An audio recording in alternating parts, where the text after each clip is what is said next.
හරි ළමයි. ආල හැමෝටම මුලින්ම සුබ අලුත් අවුරුද්දක් වේවා කියලා ප්‍රාර්ථනා කරනවා. එතකොට අද අපේ පන්තියේ පළවෙනි දවසේ 2011 වසරට ආපු ගොල්ලන්ගේ පළවෙනි දවස් තමයි අද. එතකොට මම මුලින්ම කොහොමද පන්තියේ වෙන්නේ කියලා මුලින් විස්තරයක් කියලින්නම් නැත්තම් ඔයාලට අයිඩියා ගන්න තියෙනවනේ. එතකොට අපේ පන්තියේ වැඩ සිද්ධ වෙන්නේ මෙහෙමයි. මුලින්ම ඔයාලා අපේ ක්ලාස් එකට ජොයින් වුණාට පස්සේ ඔයාලව පර්සනල් ගෲප් එකක් හදනවා. ඒ කියන්නේ ඔයාලව ආදන් හිතන්නකෝ මේ ඉන්නවා නම් ඔයාව විතරක් දාලා අපි පර්සනල් ගෲප් එකක් හදනවා. පර්සනල් ගෲප් එකක් හදනවා. එතකොට මේ ගෲප් එකේ ඉන්නේ ඔයයි මමයි අපේ හොට්ලයින් එකයි ඒ වගේම ටෙක්නිකල්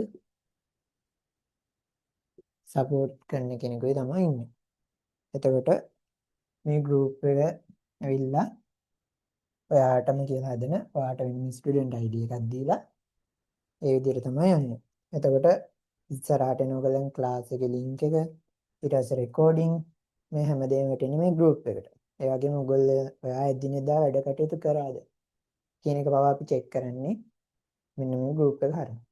එතකොට අපි ඉස්සරහට පේපර්ස් ලියනවා. එතකොට මේ පේපර්ස් ලියලා පේපර් එක සබ්මිට් කරන්නේ කොහොමද? සබ්මිට් කරන්න ඕනේ මේ ගෲප් එකට. මාකින් ෂීන් එක දෙන්නේ අපි මේ ගෲප් එකට. පේපර් එක මාක් කරලා දෙන්නේ මේ ගෲප් එකේ.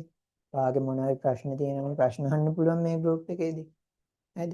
එන්න මේ විදිහට තමයි පන්තිය ඔයාව දැනුවත් කිරීම මේ දේවල් සිද්ධ වෙන්නේ.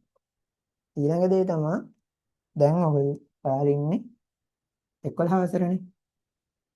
11 වසර.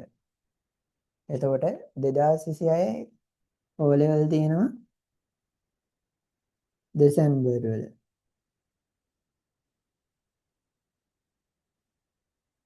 අපි දෙසැම්බර් පළවෙනි සතියේම එක්සෑම් එක පටන් ගත්තා කියලා. පටන් ගන්නවා කියලා හිතුවත් අපිට සාමාන්‍යයෙන් මාස 11ක් වගේ තමයි තියෙන්නේ. මාස 11ක් වගේ තමයි තියෙන්නේ. පාඩම් වැඩ ටික කරලා ඉවර කරගන්න. එතකොට කොහොමත් නොවැම්බර් වෙද්දී නොවැම්බර් අන්තිමේදී අපිට ක්ලාස් නතර කරන්න වෙනවා. විභාග දෙපාර්තමේන්තුවෙන් තහනම් පන්ති නතර ගන්න කියලා කිව්වට පස්සේ එතකොට ක්ලාස් ටාගට් එක තමයි ඔයාලගේ සැප්තැම්බර් අගෝස්තු සැප්තැම්බර් වෙද්දී අගෝස්තු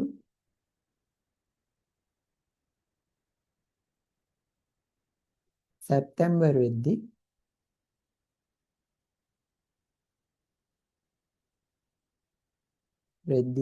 සම්පූර්ණ 11 වසරේ සිලබස් එකම ඉවර කරන්න. අපේ සම්පූර්ණ සිලබස් එක ඉවර කරන්න. ඒ වගේම අගෝස්තු මාසෙ ඉඳන් රිවිෂන් එකත් එක්ක පේපර් ක්ලාස් එක ඔයගොල්ලන්ගේ පටන් ගන්නවා. රිවිෂන් එකත් එක්ක පේපර් ක්ලාස් එක පටන් ගන්නවා. එතකොට මේ පේපර් ක්ලාස් එක පටන් ගත්තාම අපි සතියට අනිවාර්යෙන් පේපර්ස් 4ක් ලියනවා. දැනටත් ඔයාලගේ පේපර්ස් ලියවෙනවා. ඒ ලියවන්නේ කොහොමද? පාඩම් දෙකක් ඉවර කරාට පස්සේ පේපර් එක ලියනවා. ඒ කියන්නේ හැම පාඩම් දෙකක් ඉවර වෙන්න අපි පේපර් එකක් ලියලා ඒක ඩිස්කෂන් එකක් වෙනම දවසක් කරගෙන ගන්නවා. ඒක ක්ලාස් ටයිම් එකෙන් මෙහෙටන්නේ. ඔයාලට පේපර් එක ලියන්න තියෙන ඔන්ලයින්.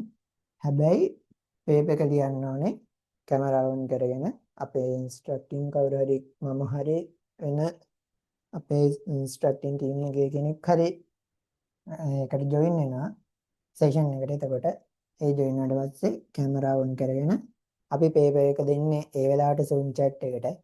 එතකොට කලින් පේපර්ස් කොහෙවත් එහෙම යන්නෙත් නැහැ. ඒ වෙලාවට පේපර් දෙනවා. ඊට පස්සේ පේපර් එකේ ටයිම් එක ඉවර වුණාට පස්සේ ඔයාලට සබ්මිට් ලින්ක් එකක් හරි මොකක් හරි ෆොටෝ එකක් හරි අපි chat එකට දානවා. නේද? එතකොට සබ්මිට් ලින්ක් එක ගෙවුවොත් ඔයාලට ලියපු පේපරේ ෆොටෝස් ටික ගහලා ඒ ලින්ක් එකට සබ්මිට් කරන්න තියෙන්නේ. එහෙම නැත්නම් අපි ෆොටෝ එකක් දැම්මම ඔයා පේපරේ පේපර් එකේ වාගේ ආන්සර්ස් වල ෆොටෝස් ගහලා අපි අර group chat එකට දාපු ෆොටෝ එකත් එක්ක තමයි යන්න ඕනේ. එතකොට ඒකෙන් අපි හඳුනාගන්නේ ඔයා සෙෂන් එකේ ඉඳලා තමයි පේපර් එක. එවෙලේ පේපරේ ලිව්වේ. ඒ වගේම ඔයා සම්පූර්ණ සෙෂන් එක ඉවර වෙනකම් පේපර් ටයිම් එක ඉවර වෙනකම් Zoom එකේ හිටියා ලයිව් ඉඳලා පේපර් ලිව්වේ කියන එක තමයි අපි ඒකෙන් ටාගට් කරලා අල්ලගන්නේ. එතකොට එහෙම ලියන ළමයින්ට විතරයි අපි පේපර් එක බලලා ඔයගොල්ලන්ගේ ලකුණු දීලා මාකින් ස්කීම් එකක් දීලා ඊට පස්සේ රෑන්කින් ලිස්ට් එක හදන්නේ. ඒ දේවල් කරන්නේ මෙන්න මේ විදිහට හරියට එහෙම ආපු ළමයින්ගේ විතරයි පේපරේ ලියන ළමයින්ගේ විතරයි. එතකොට මේක තමයි සරලවම අපේ ක්ලාස් එක යන විදිහ. එතකොට දැනට හොට්ලයින් නම්බර්ස් දෙකක් තියෙනවා group එකේ admin විදිහට ඉන්න නම්බර්ස් දෙකෙන් ඕන එකට ඔයගොල්ලන්ට කෝල් ගන්න පුළුවන්. ටෙක්නිකල් නම්බර් එක තාම group එකට ඇඩ් කරලා නැහැ. ඒකත් ඇඩ් කරනවා. ක්ලාස් එක ගැන තව මොනවා හරි අමතර දේවල් තියෙනවා නම් මේ සෙෂන් එකෙන් පස්සේ ඒ නම්බර්ස් දෙකකට මැසේජ් එකක් දාලා අහගන්න පුළුවන්. හරිද? හරි. එතකොට අපි 11 වසරේ පළවෙනි පාඩමට යමු.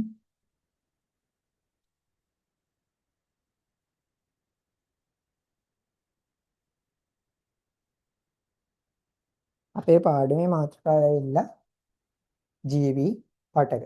ජීවි පටක.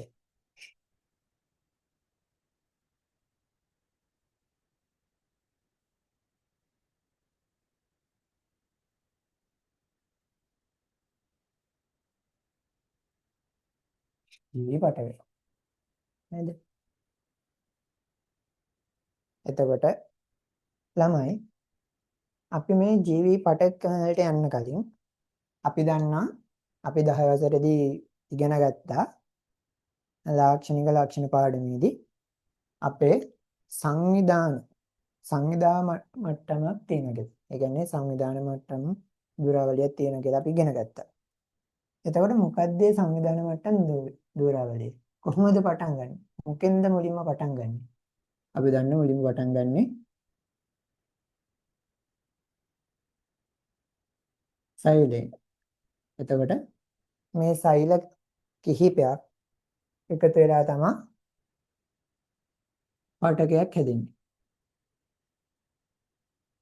සෛල කිහිපයක් එකතු වෙලා තමයි පටකයක් හැදෙන්නේ. ඊළඟට පටක කිහිපයක් එකතු වෙලා අපිට හැදෙනවා ඉන්ද්‍රියක්.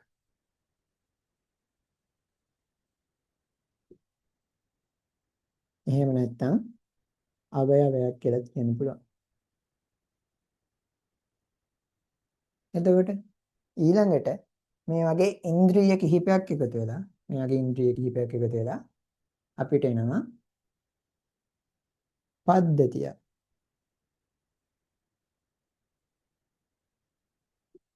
අපිට හැදෙනවා පද්ධතිය. එතකොට මේ වගේ පද්ධති කිහිපයක් එකතු වෙලා අන්තිමට අපිට ජීවියා හම්බ වෙනවා. එතකොට සෛලයෙන් පටන් අරගෙන පටකේ ගිහලා ඉන්ද්‍රියයට ගිහලා පද්ධති ගිහලා අන්තිමට තමයි ජීවියා ඇති වෙන්නේ. එතකොට මේවෙන් එකක් හරි අයින් වුණොත් අපේ මේ සංවිධාන මට්ටම් ජීවියෙක් එහෙම නැත්නම් ජීවියෙක් ඇති වෙන්නේ නැහැ. දැන්නක මේ තුනම තිබිලා පද්ධතියක් නැති වුණා ඔයාලට ජීවියෙක්ව හම්බෙන්නේ නැහැ. එතකොට මේ සියල්ලම තියෙනවා. මේවෙන් අද අපි කතා කරන්නේ මේ සංවිධාන මට්ටම් වලින් පටකේ කියන සංවිධාන මට්ටම ගැන. නේද? හරි මුලින් ටක් ගාලා ජීවි පටක් කියලා මාතෘකාව දාගෙන මේක ලියාගන්න.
ලියාගෙන ඉවරලා හරි කියලා මට මැසේජ් එකක් දාන්න.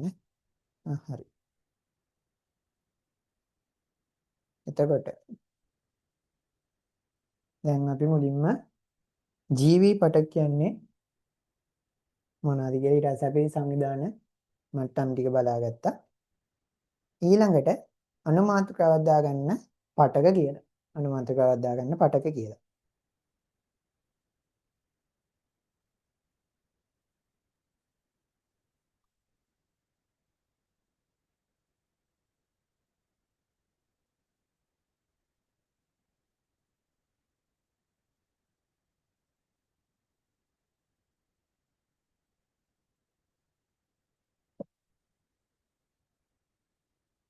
එළම හරි. එතකොට මොකද්ද පටකයක් කියලා කියන්නේ? පටකයක් කියලා කියන්නේ මොකක් හරිම ක්‍රියාවකට එහෙම නැත්නම් කෘත්‍යයකට සෛල කිහිපයක්. සෛල කිහිපයක් එකතු වෙලා සෛල කිහිපයක්. එතකොට මේ සෛල වලට එක හා සමාන ලක්ෂණ. කියන්නේ පොදු සම්භාවයක් තමයි තියෙන්නේ. එතකොට පොදු සම්භාවයක් තියෙන සෛල කිහිපයක්. එහෙම නැත්නම් සෛල සමූහයක් එකතු වෙලා තමයි මේ පටකයක් කියන එක හැදෙන්නේ. එතකොට අපි දන්නවා දැන් මෙහෙම ගත්තොත් මෙහෙම එක හා සමාන. එහෙම නැත්නම් අපි කියන එක වගේ සම්භාවයක් තියෙන සෛල කිහිපයක් එකතු වෙලා තමයි පටකයක් කියන්නේ හැදෙන්නේ. එතකොට අපිට මේ පටක කියන පටක කොට ප්‍රධාන වශයෙන් කොටස් දෙකකට වෙන් කරගන්න පුළුවන්. එකක් තමයි ශාක පටක, අනිත් එක තමයි සත්ව පටක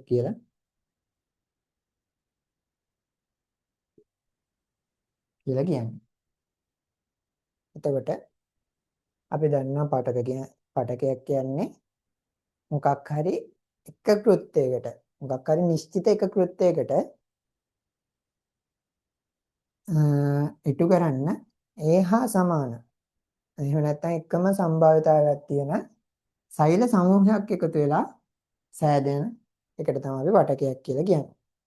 නේද? හරි. එතකොට මුලින්ම අපි පටකයක් කියන්නේ මොකක්ද කියලා ලියාගමු. මෙහෙම ලියාගන්න.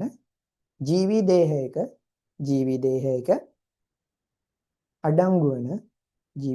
අඩංගු වෙන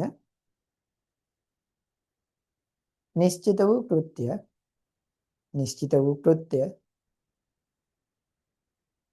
ජීවි දේහයක අඩංගු වෙන නිශ්චිත වූ කෘත්‍ය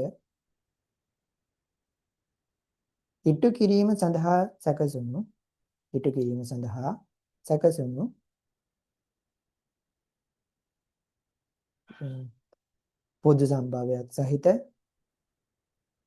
පොදු සම්භාවයක් සහිත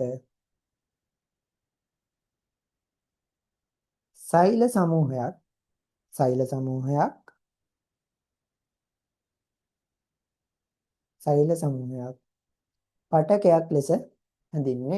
පටකයක් ලෙස හැඳින්වේ.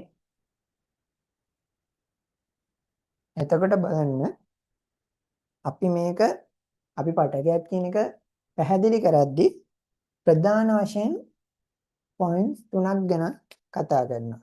මොකද්ද? නිශ්චිත පළවෙනි පොයින්ට් එක ඉල්ලා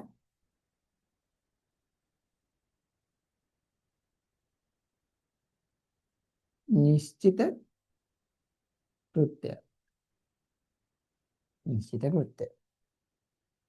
ඊළඟ එක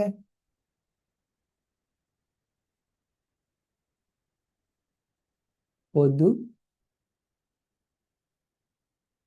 සම්භවයක් සහිත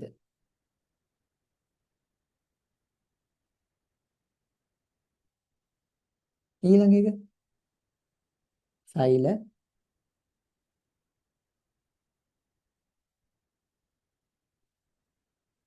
සමූහයක්. බලන්න අපිට දැන් සාමාන්‍යයෙන් කියනනේ මේ මොනවද මේ වගේ පැහැදිලි කිරීම කටපාඩම් කරගන්න ඕනේ කියලා අපි සාමාන්‍යයෙන් විද්‍යාවේ විද්‍යා විෂය උගන්වද්දි කියන්නේ මේ වගේ පටකයක් කියන්නේ මොකක්ද? සෛලයක් කියන්නේ මොකක්ද? ඒ වගේ මොකක් හරිම දෙයක් ගැන පැහැදිලි කිරීමක් තියෙද්දි පොතේ තියෙන එක ඒ විදිහටම කටපාඩම් කරගන්න කියලා තමයි කියන්නේ. එතකොට සමහර ළමයි ඉන්නවා එයාලට කටපාඩම් කරගන්න පුළුවන් ගැටලුවක් නැහැ. ඊට සමහර ළමයි ඉන්නවා ඒගොල්ලෝ පොයින්ටරට. ඒ කියන්නේ පොයින්ට් විදියට ඒ කියන්නේ කොටස් වශයෙන් තමයි මේක මතක තියාගන්නේ. සම්පූර්ණ අර වාක්‍යෙම කටපාඩම් කරගන්නේ නැහැ. එතකොට එහෙම ළමයින්ට මේ වගේ එකක් කටපාඩම් කරගන්නාම අමාරු වෙටෙනවා. ඉතින් ඒ වගේ ළමයින්ට තමයි මෙන්න මේක මම කියලා දෙන්නේ මේ ක්‍රමය. මතක තියාගන්න ඔයාලට මෙන්න මේ තුන මතකයි නම් වෙන මොකුත් නෙවෙයි. මේ තුන විතරක් මතකයි නම් මේ තුන දාලා තමන්ටම පටකයක් කියන්නේ මොකද්ද කියලා පැහැදිලි කිරීමක් හදාගන්න පුළුවන්. ඒ කියන්නේ මොනවද? නිශ්චිත කෘත්‍ය ඉටු කිරීම සඳහා පොදු සම්භවයක් සහිත සෛල සමූහයක් පටකයක් ලෙස හැඳින්වේ. අන්න ඒ වගේ අපිට ඔයාලට මෙන්න මේ තුන විතරක් මතකයි නම් ඔයාලට පටකයක් කියන්නේ මොකද්ද කියන එකට තමන් විසින්ම පැහැදිලි කිරීමක් හදාගන්න පුළුවන්. ඔයාලට පොතේ තියෙන එකම නැතුව ඒ වගේ පැහැදිලි කිරීමක් හදාගන්න පුළුවන්. ඊළඟට මෙන්න මේක ලියාගන්න මම කිව්වා පටක කොටස් දෙකකට බෙදෙනවා ශාක පටක හා සත්ත්ව පටක කියලා. ටක් ගාලා එකක් දාගෙන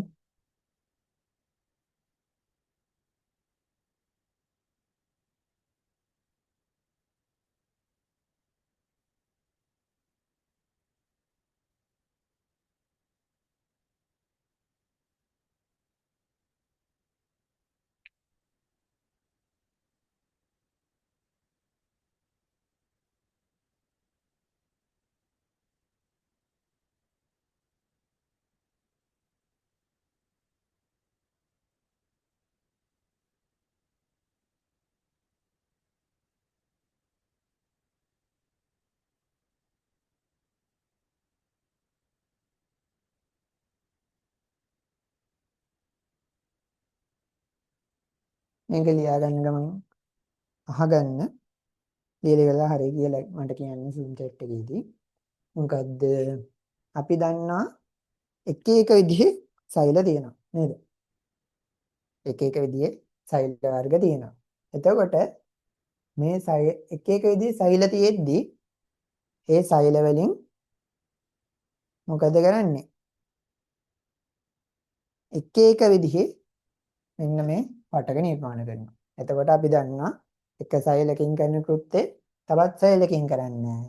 එතකොට ඒ වගේ සෛල කිහිපයක් එකතු වෙලා එක පටකයක් හදනවා. මේ පටකෙන් කරන කෘත්‍යේ වෙන જાතියක සෛල කිහිපයක් එකතු වෙලා වෙන જાතියක සෛල කිහිපයක් එකතු වෙලා හැදෙන පටකයෙන් කරන්නේ නැහැ.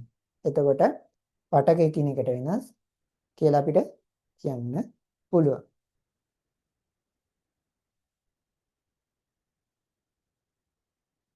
එතකොට ඒ වගේ තමයි මේ ශාක පටක උනත් විවිධ ශාක පටක තියෙනවා. සත්ත්ව පටක උනත් විවිධ සත්ත්ව පටක තියෙනවා.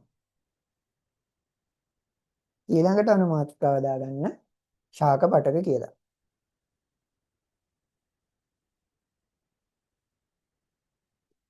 අනුමාත්‍රිකාව ශාක පටක.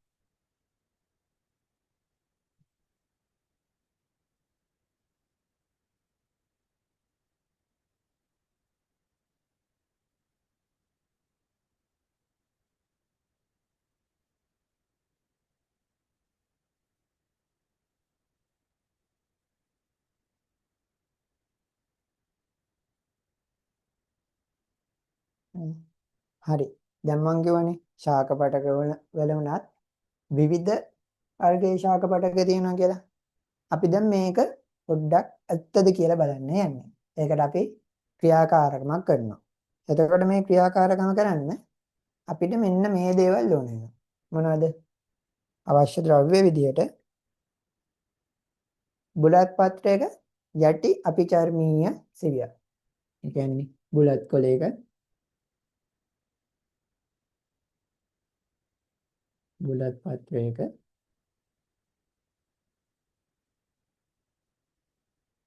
යටි අපිචර්මීය සිවියක්. අපිචාරිමීය සිවිය.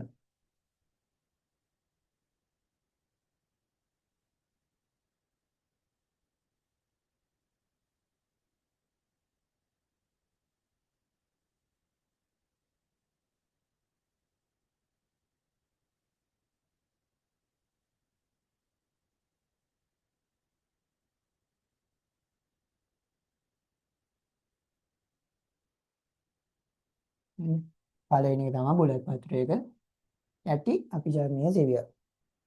ඊළඟට අර්ථාපල් ඒ කියන්නේ අලගෙඩියක චූටි හරිම තුනි. ඒ කියන්නේ මෙහෙම අපි අරගෙන බැලුවාම මේකෙන් විනිවිද පේන වගේ පොඩි කොටසක් අපි අරගන්න. අපි ඒකට කියන අර්ථාපල් තුනි ඡේදයක් කියලා. මොකද්ද? අර්ථාපල්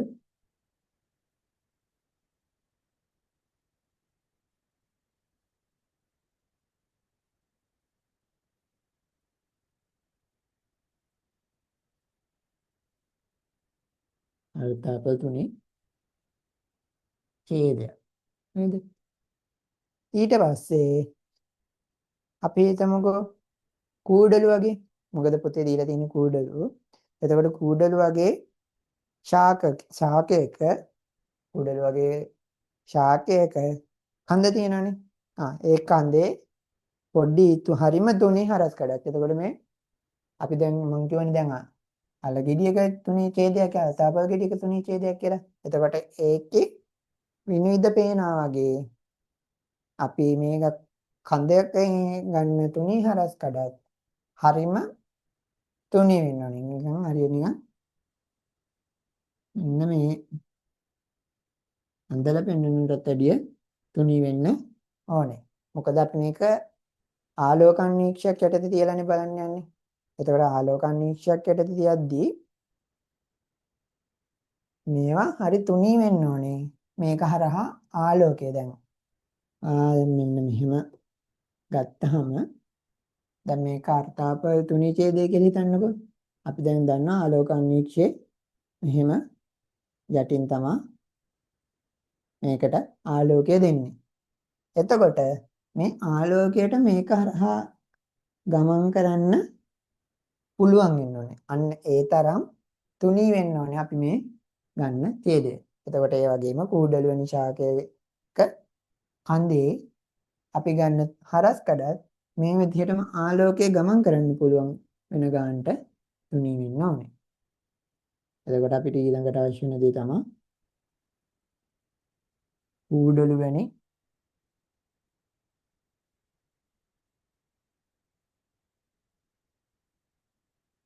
ශාක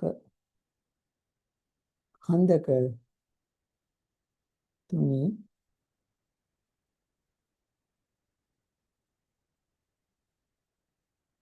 හරස් කඩ. හරිද? හරි. දැන් මේ ටික අපිට ඕනේ. එතකොට මේවා බලන්න නිරීක්ෂණය කරන්න අපිට ආලෝක අන්වීක්ෂයකුත් ඕනේ.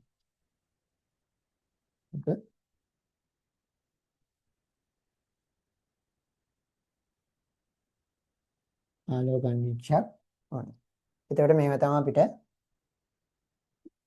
ශාක පටකවල විවිධත්වයක් තියෙනවා කියන්නේ. එහෙම නැත්නම් විවිධ ශාක පටක තියෙනවා කියලා බලා ගන්න, ඔප්පු කරන්න කරන ක්‍රියාකාරකමට අවශ්‍ය කරන ද්‍රව්‍ය ටික. හරිද? හරි. මේ ටික නෑ කොහොමද ලියුණාම ලියාගමු. දැනට අහගන්න. අපි දැන් මොකද කරන්නේ මේකේ?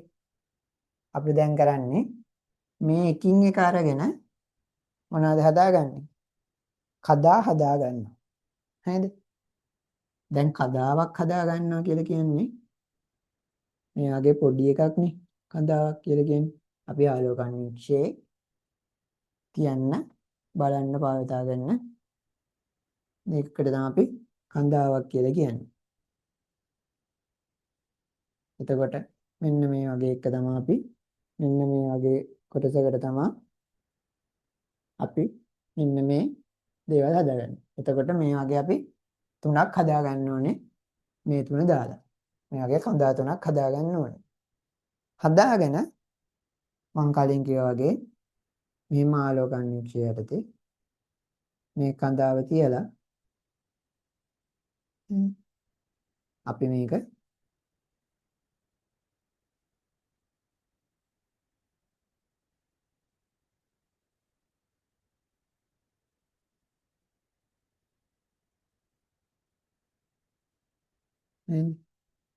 අපි මේක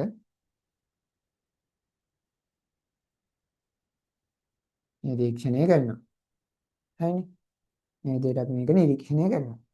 එතකොට මේ නිරීක්ෂණය කරද්දී ඔයාලට පේනවා මේකේ තියෙන දේ නෙවෙයි, يعني මේකේ තියෙන සෛල නෙවෙයි මේකේ තියෙන්නේ.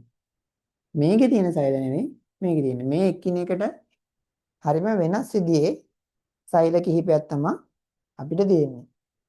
එතකොට අපි දැන් මෙන්න මේ කූඩල් වෙන ශාකයේ කඳක තුනී හරස් කඩ ගත්තාම ඒක අපිට පේන්නේ මෙන්න මේ විදිහට. මෙන්න මෙහෙම එකක් තියෙනවා. නේද? මේකේ මෙන්න මේ වගේ කෑලි ටිකක් තියෙනවා.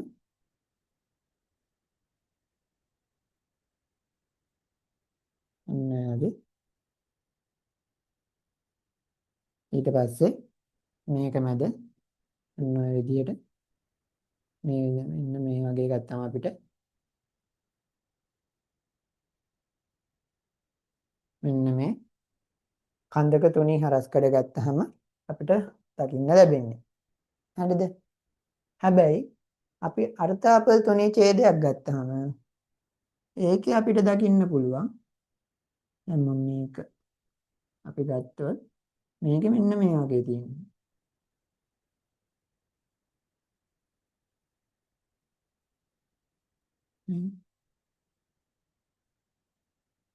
මේ කෙනෙකුට සම්බන්ධ වෙච්ච ඔන්න ඔය වගේ තමයි මේවා තියෙන්නේ. මේ විදිහට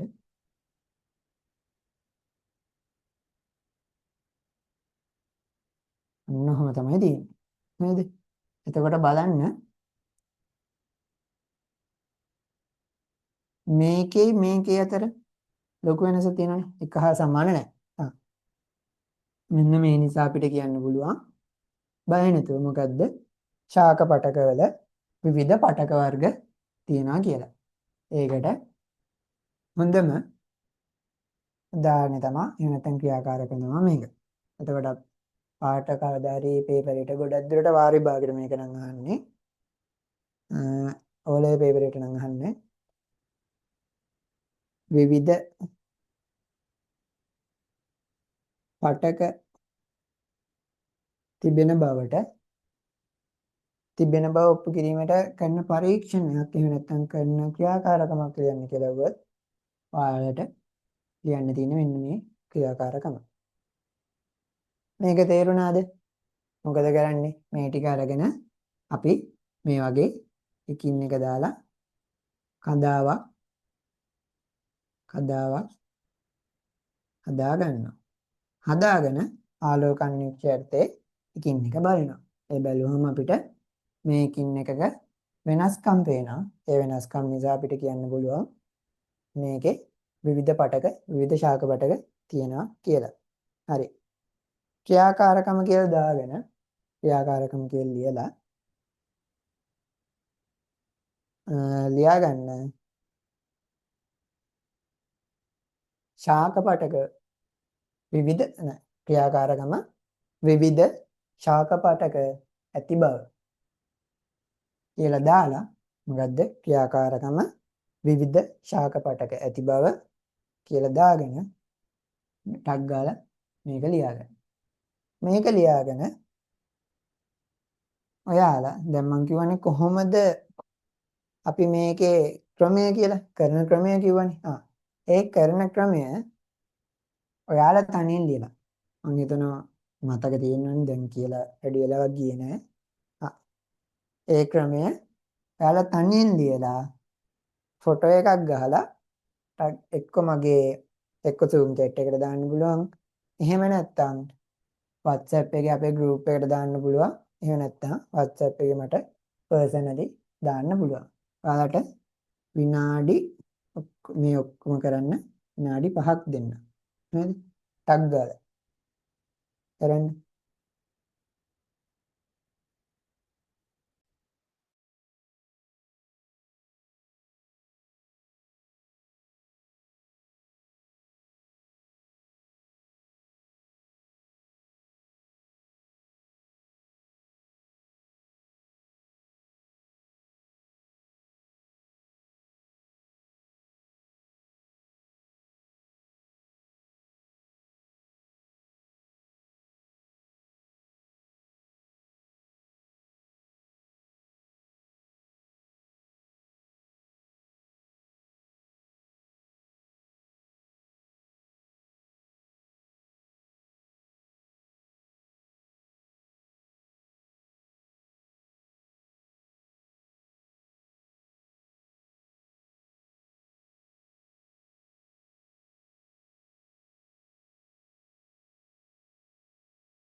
හරි ඒක ලියන ගමන් මේක ලියන ගමන් අහගන්න.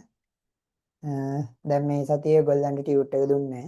හැබැයි ලබන සතියේ ගොල්ලන්ට ටියුට් එකක් හම්බ වෙනවා. ඒතර ටියුට් එක PDF එකක් විදිහට මම දෙන්නේ. එතකොට ලබන සතියෙන් ඉඳන් අපිට ටියුට් එකත් එක්කම වැඩ කරගෙන යන්න පුළුවන්. හැබැයි ටියුට් එක ඔයාලා තනියෙන් කරන්න. ඒක කොහොමද වෙන්නේ? මම ඔයගොල්ලන්ට උගන්වගෙන යනනේ පාඩම. හරිද? පාඩම උගන්වගෙන යනවා. උගන්වගෙන ගිහිල්ලා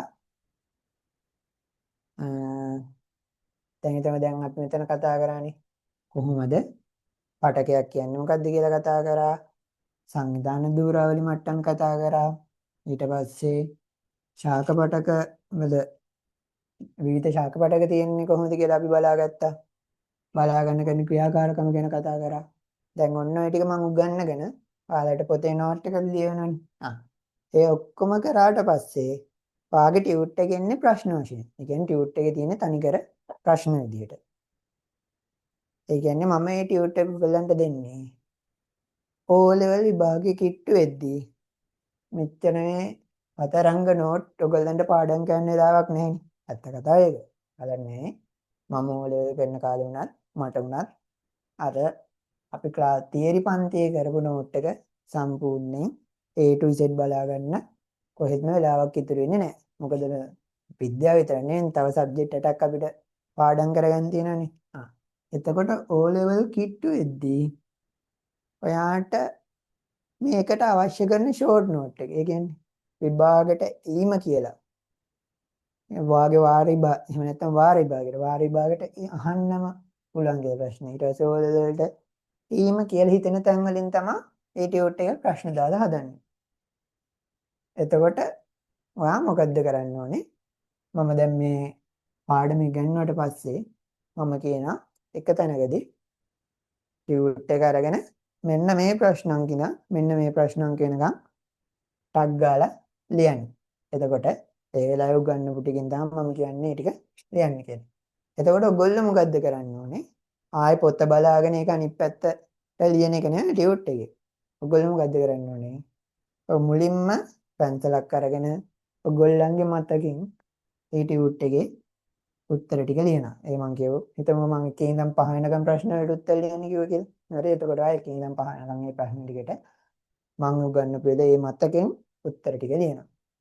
ලියලා ඊට පස්සේ පොත අරගෙන බලනවා. නෝට් එක අරගෙන බලනවා. නෝට් එක අරගෙන බලලා බලන මේ එකට එකක් හරිද කියලා. ඒ හරි ඒවා එහෙම මම කැමති නම් පැන්සලෙන්ම තියාගන්න. එහෙම නැත්තම් පස්සේ මකලා ලස්සනට පෑනෙන් ලියාගන්න. නිකමට ඔයාලට වැරදිච්ච ප්‍රශ්න තියෙනවනේ. ඒවා පැන්සලෙන් ලියපෙක මකලා රතු පෑන අරගෙන ඔයා ඒ වැරදිච්ච එක නෝට් එක බලාගෙන ලියාගන්න ඕනේ ටියුට් එක. එතකොට ටියුට් එකේ වැඩේ කරන එක සෙල්ෆ් ස්ටඩි එකක්. ඒ කියන්නේ ඒක ඔයා තනියෙන් වාගේ මතකයේ ඔයාට මතකයේ තියෙනද කියලා බලන්න කෙන්ද. ඊට පස්සේ දැන් අපි දැන් මම අද දවසේ එහෙම පන්තියේ කරාට පස්සේ දැන් එහෙම ටියුට් එකක් ආවා.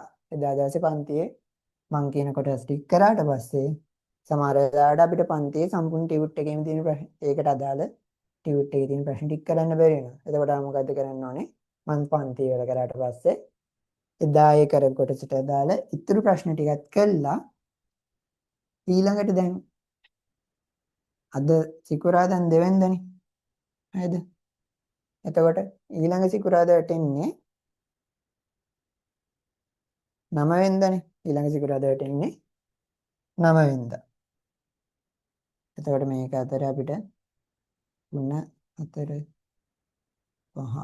5 6 7 8 මම මේ ඔයාලට කියලා දෙන්න යන්නේ ආයේ විභාගෙ කිට්ට වෙලා ෂෝට් නෝට් එකක් විතරක් නැත්තම් එහෙම නැත්තම් ඔයාගේ නෝට් එක විතරක් එකපාරක් විතරක් උඩින් ඉඳන් පල්ලෙහාට කියවගෙන ගිහින් මේවා මතක් කරගන්න ලේසි ක්‍රමයක්. එතකොට අදනේ ඔයා ටියුට් එක කම්ප්ලීට් කරන්නේ. අදට අදාළ දේ ටික කරනවා. ඊට පස්සේ ඔයා පැය 24ක් යන්න දීලා දැන් කියමුකෝ අද රෑ 9ටනේ අපි ටියුට් එක ඉවර කරන්නේ. එතකොට ඉවර කරාම හෙට රෑ 9න් පස්සේ ආයෙ පාරක් අර ප්‍රශ්න වලට ඔයා ලියපු උත්තර ටික වහලා ආපහු ඔයා ලියන්න ගන්න ඕනේ. ඒ ප්‍රශ්න වලට උත්තර ලියන්න ගන්නවා. ඊට පස්සේ ආයෙ ඒ ඔයා නෝට් එක බෙදලා ඒ උත්තර හරිද කියලා චෙක් කරලා වැරදි නම් ඒ ටික ආපහු පාඩම් කරගන්න. එහෙම නැත්නම් බලා ගන්න ඕනේ. ඒ බලාගත්තට පස්සේ මේ කියන්නේ දැන් ආ පළවෙනි පාර ටියුට් එක ඉවර පස්සේ පැය 24කට පස්සේ ආව කටු වැඩ කොලයක් හරි එහෙම නැත්නම් වෙනම පොතක් තියාගෙන හරි ලියන්න. ඒ ලියලා ඊට පස්සේ දැන් ඊළඟට ආයේ 9 වෙනිදානේ පන්තිය තියෙන්නේ. එක්ක 8 වෙනිදා එහෙම නැත්නම් 9 වෙනිදා. මේ දවස් දෙකෙන් එක ආපහු ආ මොකද ගන්නෙ? ආපහු යාර ටියුට් එක අරන් ප්‍රශ්න ටික වහලා ප්‍රශ්න ටික නේ උත්තර ටික වහලා ප්‍රශ්න ටික මොනවද බලාගෙනද ලියන්නේ? හරිද? උත්තර ටික වහලා ඔයා මේවට උත්තර ලියනවා. ඔයා මේ ක්‍රමයෙන් හරියට කරොත් ඔයාට මෙදා මේ දවස් දෙකෙන් එක ලියන උත්තර ටික කිසිම වැරද්දක් එන්නේ නැතුව ඔක්කොම උත්තර ටික වාගේ හරියනවා. හැබැයි වැඩේ හරියට කරන්න ඕනේ. මෙතනදිත් ඔයා පන්තියේදී ටියුට් එක කම්ප්ලීට් කරන්න කියද්දි මුලින් මතකයෙන් ලියන්න ඕනේ. ඊට පස්සේ වැරදුන තැන් ටික පන්ති වුණාට පස්සේ ආපහු බලා ගන්න ඕනේ. ඊට පස්සේ පැය 24ක් ගියාට පස්සේ ආයේ ඒ ප්‍රශ්න වලට උත්තර ලියන්න ඕනේ. ඒ වැරදෙන තැන් ටික ආයේ පාඩම් කරගන්න ඕනේ. ඊට පස්සේ එහෙම කරාට පස්සේ මෙන්න මේ දවස් දෙකෙන් එක ආපහු උත්තර ලියද්දී ඔයාට ඒ කිසිම උත්තරයක් වරදින්න නැතුව මේ ප්‍රශ්න වලට උත්තර ලියා ගන්න පුළුවන්. එතකොට ඔයාට එහෙම ලියා ගන්න පුළුවන් කියන්නේ ඔයාගේ පාඩමේ ඒ කොටස සම්පූර්ණයෙන්ම හරි වාට පාඩම් මතකයි කියන එක. හරිද?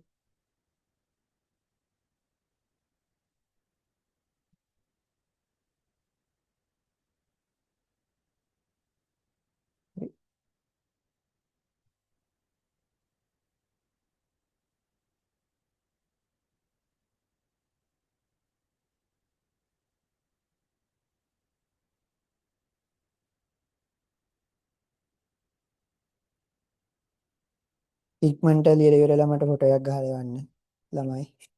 මම හැමෝගෙම චෙක් කරනවා.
හරි. ඔයගොල්ලෝ ලියලා තියෙන ක්‍රමය හරි. ආයේ කිසි වෙනසක් කරන්න ඕනේ නැහැ. මොකද්ද අපි කරන්නේ? මේවා භාවිතා කරලා කන්දාවක් හදාගන්නවා. ඒ කන්දාවල් එකින් එක ආලෝක අන්වීක්ෂය යටතේ අපි නිරීක්ෂණයට ලක් කරනවා. ඒ නිරීක්ෂණයට ලක් කරාම අපිට මොනවද හම්බෙන්නේ? අපිට හම්බෙනවා මේ ශාක පාටයක විවිධයි කියලා. එකකට එකක් එක හා සමාන නැහැ කියලා අපිට දකින්න හම්බෙනවා. හරිද? එතකොට මේක තමයි අපි ශාක පාටක විවිධයි කියලා හොයාගන්න ක්‍රමය. ඊළඟට ඔයගොල්ලෝ අනුමාත්‍රාවක් දාගන්න ශාක පාටක වර්ගීකරණය. මොකද්ද ශාක පාටක වර්ගීකරණය?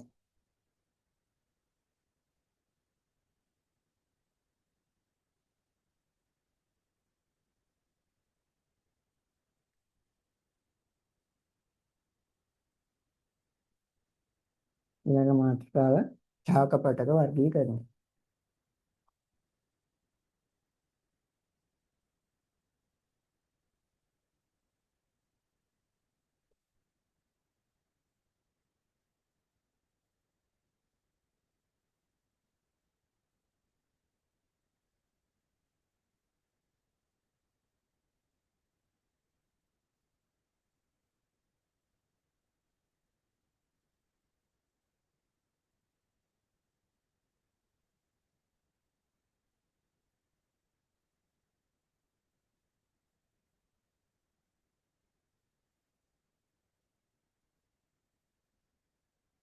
ශාක පාටක වර්ගීකරණය. එතකොට අපි දැන් කලින් ක්‍රියාකාරකමෙන් කිව්වනේ විවිධ වර්ගයේ ශාක පාටක තියෙනවා කියලා. හරිද? දැන් අපි මෙතනදී මොකද්ද මේ ශාක පාටක වර්ගීකරණය කරනවා කියලා කරන්න හදන්නේ? මේ විවිධ වෙච්ච ශාක පාටක ටික හඳුනා ගන්න තමයි යන්නේ. අපිට මොනවද මේ එක එක විදිහට තිබ්බ ශාක පාටක කියලා හඳුනා ගන්න තමයි යන්නේ. එතකොට අපි ඒකටත් ආයේ ක්‍රියාකාරකම කරනවා ළමයි. මොකද කරන්නේ? ඔයගොල්ලෝ දැකලා තියෙනවා නුග ශාකේ නැත්නම් නුග ගහේ කරුමුල් තියෙනනේ. මොනවද නුග ගහක කරුමුලක් කියලා කියන්නේ? ඔයගොල්ලෝ දන්නා මොකද්ද? මෙහෙම නුග ගහ එනවා නම් මෙහෙම අතු වලින් ඔහොම මුල් ඇදිලා තියෙනවා. මෙන්න මේවට තමයි අපි කරුමුලක් කියලා කියන්නේ. එතකොට අපිට ඒ ක්‍රියාකාරකමට මොනවද වෙන්නේ? මුලින්ම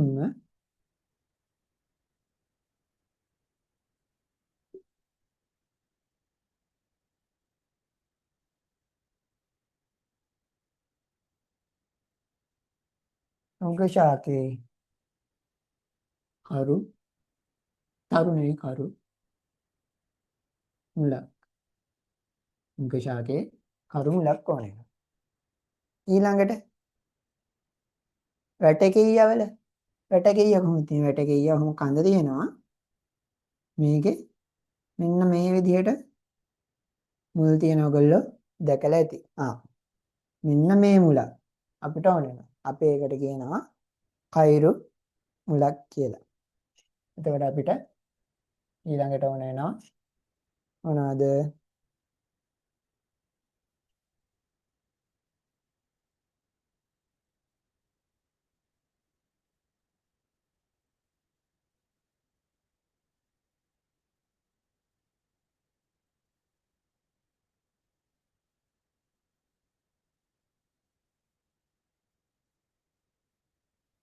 කෛරු මුල. එහෙම නැත්නම් අපිට ආයි ගන්න පුළුවන් රම්පේ ගස් තියෙනනේ. රම්පේ ගස් නම් ගොඩක් ගෙවල් වල ඇතිනේ. දැන් මේ වැටකෙයියා හොයන්න ටිකක් අමාරුයි. මේ පැතිවල නගරාසන්න පැතිවල. හැබැයි නුග ගස් නම් ඉතින් පන්සල් වල තියෙනවා. නුග ශාකයේ කළු මුලකට ඔයගලන්ට බලා ගන්න පුළුවන්. ඊට පස්සේ ආයේ රම්පේ ගස් නම් ඉතින් ගොඩක් ගෙවල් වල තියෙන දෙයක්නේ. රම්පේ වල කෛරු මුල්නේ තියෙන්නේ. රම්පේ වල තියෙන අයුරු මුලක් අපි අරගන්නවා. නේද? ඇත්තම කිව්වොත් ඔයගොල්ලන්ට මේවෙන් එකකින් විතරක් මේ වැඩේ කරන්න පුළුවන්. හැබැයි හැබැයි අපි දැන් ක්‍රියාකාරකමක් කරද්දී එක දෙයකින් විතරක් නතර වෙන්නේ කිහිපයක් අරගෙන මේ කිහිපේ එකිනෙකට සංසන්දනය කරලා බලලා තමයි අපි නිගමනයකට එන්නේ. ඒ නිසා තමයි අපි මෙතන මුල් වර්ග තුනක් පාවිච්චි කරන්නේ. හරිද? එතකොට දැන් අපි මෙන්න මේකේ දැන් මේ නුග ශාකයේ හිතමු. මේ නුග ශාකය අපි ගන්නෙ මෙන්න මේ වගේ. හරි ඒක. මෙන්න මේ වගේ කොටස මෙන්න මේ කෑල්ල තමයි අපි සාමාන්‍යයෙන් ගන්න. එතකොට මේකෙත් මෙන්න මේ හරියෙන් වගේ තමයි අපි අරගන්නේ. මොකද කරන්නේ? මේවා අපි අරගෙන මේ වගේ බාහිර පෙනුම කොහොමද කියලා නිරීක්ෂණය කරනවා. බාහිරින් කියන අපි දැන් මෙහෙම අතට අරන් දැන් මේක මුල නම් අපි කපලා ගත්ත මෙතනින් මේක මෙහෙම අතට අරන් අපි මෙහෙම හොඳට බලනවා මේක කොහොමද පේන්නේ කියලා. එතකොට ඔයා එහෙම බලන්න ගත්තාම කාට පෙනේවි මේකේ මෙන්න මේ මුලේ යට කොටසට එද්දි. මුලේ යට කොටසට එද්දි ඒ කොටස සාමාන්‍යයෙන් ලාපහයක් වගේම හරිම මුදුයි. අල්ලලා බැලුවොත් ඔයගලන්ට මුදු ගතියක් තමයි දැනෙන්නේ. හරිද? හැබැයි මේක මෙන්න මේ උඩ හරියට වගේ යද්දි මොකද්ද? මේක හරි ඝනයි. එහෙම නැත්තම් ටිකක් දැඩි බවක් තේරෙනවා. ඒ වගේම හරිම තද පැහැයක් ගන්න. ඒ කියන්නේ මේකේ යට කොටසට වැඩිය උඩ කොටසේ පැහැ හරිම තදයි. අන්න ඒ වගේ දෙයක් තමයි ඔයාලට මේකෙන් නිරීක්ෂණය කරගන්න ලැබෙන්නේ. හරිද? එතකොට දැන් මම ඔයාලට කියන්නේ මේක මෙහෙම අරන් බලනවා කියලා. මේක මෙහෙම අරන් අපි බලලා එහෙම බැලුවට අපිට හරියට නිකන් පැහැදිලි නෑ වගේ වෙන්න පුළුවන් මේක කොහොමද කියලා. එතකොට මොකද කරන්නේ? අත් කාචයක් අරගෙන ටක් ගාලා අත් කාචයක් අරගත්තා. තිබ්බා බැලුවා. මෙහෙම උඩින් ඔහම තියාගෙන ඔහම බලාගෙන ආවා පල්ලෙහාට. ඒ ආවහම මං කිව්ව විදිහට උඩ කොටස නම් තද පැහැයක් තියෙන හරිම දැඩි ගතියක් තේරෙනවා. යට කොටසට එද්දී ඒකේ ලා පැහැයක් තියෙන හරිම මුදු ගතියක් තමයි දැනෙන්නේ. එතකොට එහෙම එක වෙනස් වෙන්නේ ඇයි කියන එක අපි ඊළඟට බලමු. දැන් මම මේකෙත් කොහොමද කරන්න කියලා කිව්වනේ. ටක් ගාලා මේක ලියලා ක්‍රියාකාරකම් කියලා දාලා අපි දන්නවා ශාක පාඨ වර්ගීකරණය කියලා. ඒක යටතේ ක්‍රියාකාරකම් කියලා දාලා අවශ්‍ය දේ කියලා දාලා මේ තුන ලියාගෙන ටක් ගාලා ක්‍රමය ලියලා මට ෆොටෝ එකක් එන්න. මේකට හේතුව තමයි මම මෙහෙම කරන්න ඔයගොල්ලන්ගේ මෙන්න මේ ක්‍රියාකාරකම් වලින් එක තැන් වලින් ප්‍රශ්න අහන්න පුළුවන්. මේ පාඩමෙන් නම් ගොඩක් වෙලාවට අහන්නේ නැහැ. ඒ වුණාට අපි දෙයක් පුරුදු කරද්දී ඒක මුලින්ම පුරුදු කරන්න ඕනේ. ඕනම දෙයක් අපි පුරුදු කරන්න පටන් ගන්නනේ හරි මුලින් ඉඳන්. ඒ කියන්නේ ඉංග්‍රීසි ඔඩියා පුරුදු වෙනවා නම් එයා ඒ අකුරින් නම් පුරුදු වෙන්න ඕනේ. ඔයාට සමහරක් ඊට ඕන වෙන්නේ එස් අකුරෙන් එහා කොටස වෙන්න පුළුවන්. ඒ වුණාට වාගින් ඉංග්‍රීසි ඔඩියේ එස් අකුරෙන් එහාට විතරක් පාඩම් කරගන්නේ නැහැ. ඔයා ඒ අකුරින් නම් පාඩම් කරගෙන යනවා. ඒ වගේ තමයි මේකෙත් අපිට මේ ක්‍රියාකාරකම් වලට මේක ක්‍රමය ඕන වෙන්නේ නැති වෙයි. ඒ වුණාට අපි මේක මෙතනින්ම පුරුදු කරොත් අවශ්‍ය තැනට යද්දී ආට දැන් මේක පුරුදු වෙලා මේක හුරු වෙලා තියෙනවා. අවශ්‍ය තැනට යද්දී ටක් ගාලා වැඩේ කරගන්න. ඒ නිසායි මේ විදිහට පුරුදු කරන්නේ.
හරි.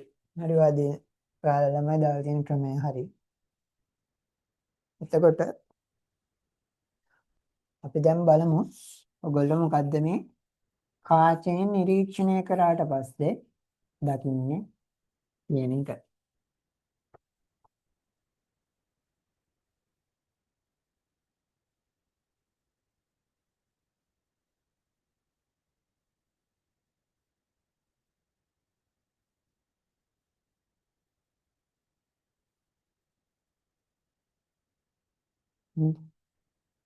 මොකක්ද ඔයගොල්ලන්ට දකින්න වෙන්නේ? ඔයගොල්ලන්ට මෙන්න මෙහෙම එකක් තමයි දකින්න වෙන්නේ.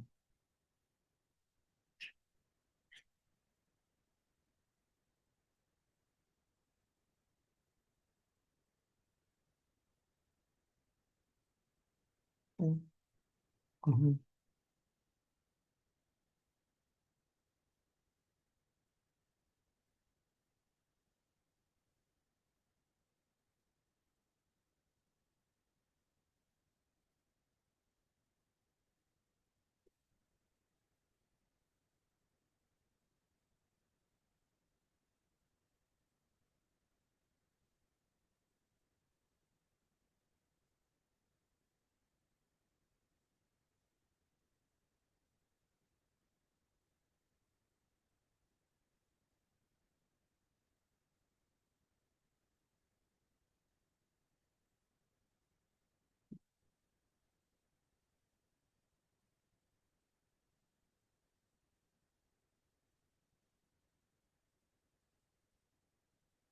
මෙහෙම එක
මෙන්න මේ වගේ දෙයක් තමයි මීට වැඩිය තියෙනවා. එයාට මම ඔයගොල්ලන්ට පැහැදිලි කරන්න ඕනින්ද මේ විදිහට අඳගත්තේ. මෙන්න මේ වගේ දෙයක් තමයි ඔයගොල්ලන්ට කාචයෙන් බලා ගන්න පුළුවන් වෙන්නේ. එතකොට මම මේක පැහැදිලි කරන්න ලේසි වෙන්නේ කොටස් දෙකකට වෙන් කරගන්න. මෙතනිනුයි ආයේ මෙන්න මෙතනින්. හරිද? එතකොට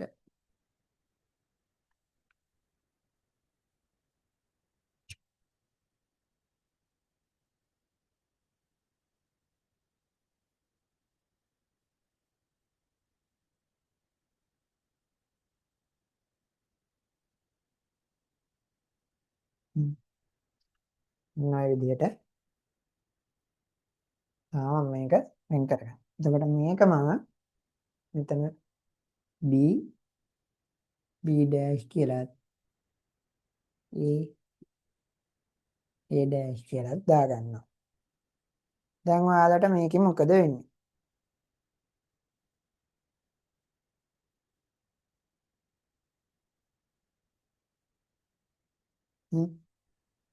බලන්න මම දැන් A' කියලා ලකුණු කරලා තියෙන්නේ මෙන්න මේ හරිය වගේ. නේ. මෙන්න මේ හරිය වගේනේ. එතකොට මම කිව්වා මේක මුලේ උඩ පැත්ත නම් මේක මුලේ යට පැත්ත. එතකොට මුලේ යටට එන්න ලා පාට මුදු කොටසක් තමයි දකින්න ලැබෙන්නේ කියලා. ඒ ඇවිල්ලා මෙන්න මේ A' වලින් මම ලකුණු කරලා තියෙන කොටස.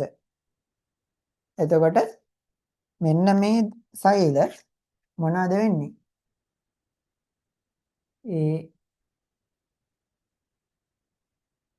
A' යටතේ තියෙන සෛල මොකද වෙන්නේ? මේ සෛල විභාජනය වෙනවා. විභාජනය වෙනවා. හරිද? ඒ සෛල ඇවිල්ලා විභාජනය වෙනවා. එතකොට විභාජනය වෙද්දි මොකද වෙන්නේ? මේක ටික ටික වර්ධනය වෙන ගමන් මේක මෙහෙම පල්ලෙහාට වර්ධනය වෙනවා. එතකොට හැම තිස්සෙම අපි මුලක් ගත්තොත් ඒකේ මෙන්න මේ යට කොටස තියෙන්නේ මේ හරිය වගේ මොනවාද? විභාජනය වෙන සෛල. එතකොට අපිට මේ වෙන කියන්න පුළුවන් විභාජනය වෙමින්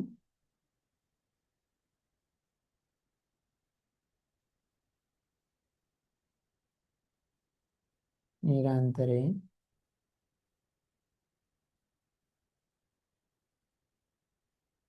වැඩෙන සෛල තමයි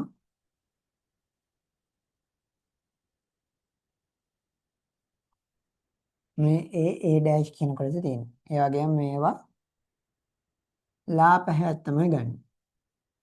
මේ හරිය ලා පැහැති. ඊළඟට මේවා මුදුයි. මුදු ගතියක් තමයි අපිට තේරෙන්නේ මේවා.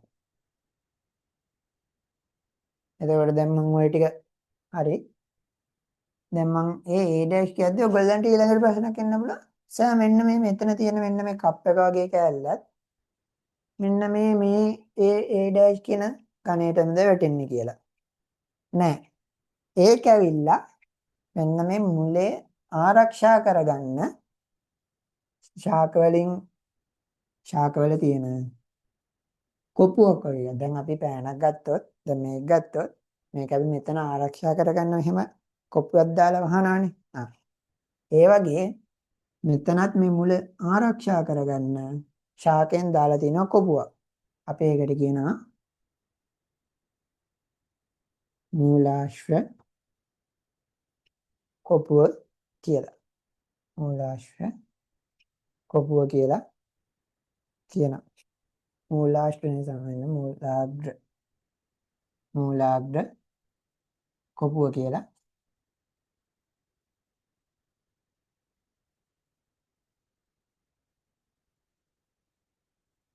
කියනවා. ඒ කියන්නේ මුල අග තියෙන කොපුවට මූලාග්‍ර කොපුව කියලා කියනවා. කොහොමද මේ නම හැදුනේ කොහොමද? මුලෙහි අග තියෙන කොපුව මූලාග්‍ර කොපුව. එතකොට මේකෙන් කරන්නේ මොකද? දැන් අපි දන්නවනේ. දැන් මුලක් ගත්තොත් මේ මුල පස් කඩාගෙන යටට එහෙම නැත්නම් මෙහෙම පැත්තට පස් හරහා වර්ධනය වෙන්න ඕනේ. එතකොට පස්වල අපි දන්නවා ගල් තියෙනවා, එක දේවල් තියෙනවානේ. දැන් සමහර වැලිගඩවල වල අපි සෙරප්පු දෙන්න නැතුව යද්දි අපෙත් කකුල් කැපෙනවානේ. ගල් වලට එහෙම. එහෙම තියෙද්දි මේ පස් කඩාගෙන යන මුල් වලටත් හානි වෙන්න පුළුවන් නේ. ඒ මුල් වලට එන හානිය නතර කරගන්න තමයි මෙන්න මෙහෙම කොපුවක් දාලා තින්නේ. ඇයි? මේ කොටස හරි මුදුයි. තුට්ට මිස් වෙච්ච ගමන් ටක් ගාලා හානි වෙනවා. අන්න එහෙම නොවෙන්න තමයි මෙන්න මේ විදිහට කොපුවක් දාලා මේක ආරක්ෂා කරලා තියෙන්නේ. හරිද? හරි. එතකොට මේක ඇවිල්ලා මෙන්න මේ A ගණයට අයත් වෙන එකක් නෙමෙයි. මේක ඇවිල්ලා මුලේ ආරක්ෂාවට තියෙන කොපුවක්. හරිද? එතකොට අපි ඊළඟට යමු මෙන්න මේ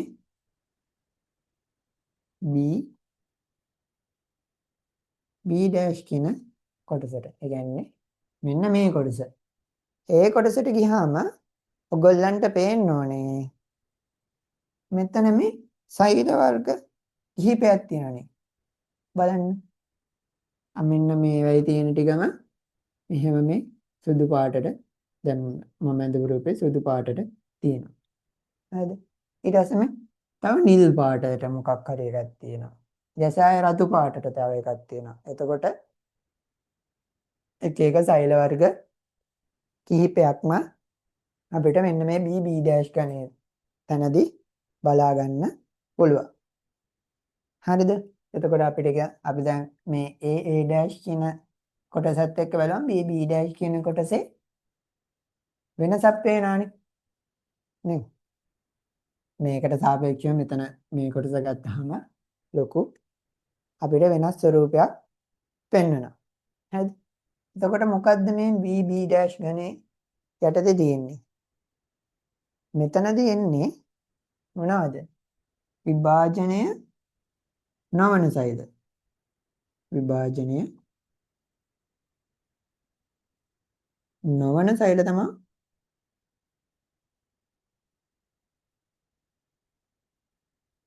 මෙතන තියෙන්නේ.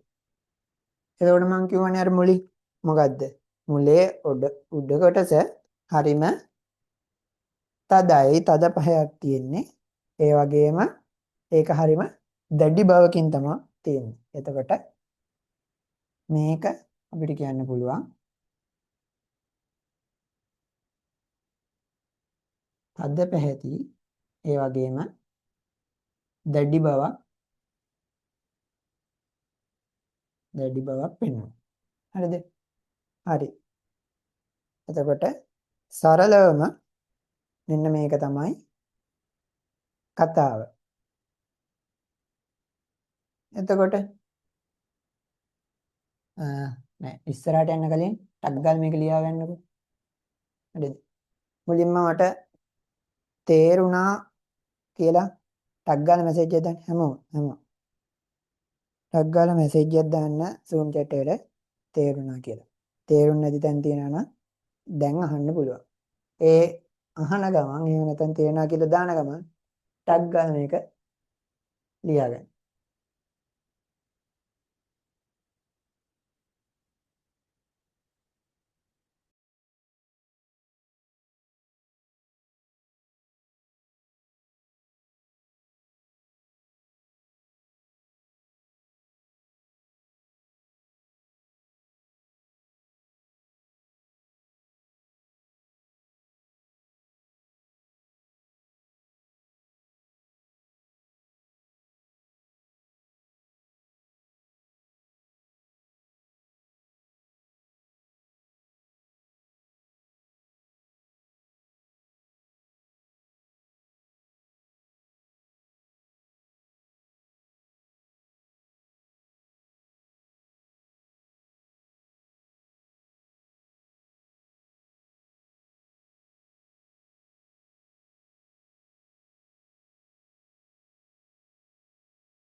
හරිද? ලියාගෙන ඉවරද ළමයි? ඉක්මන් කරන්න. ලියාගෙන ඉන්න නම් ඉවරයි කියලා දාන්න ටක් ගාලා.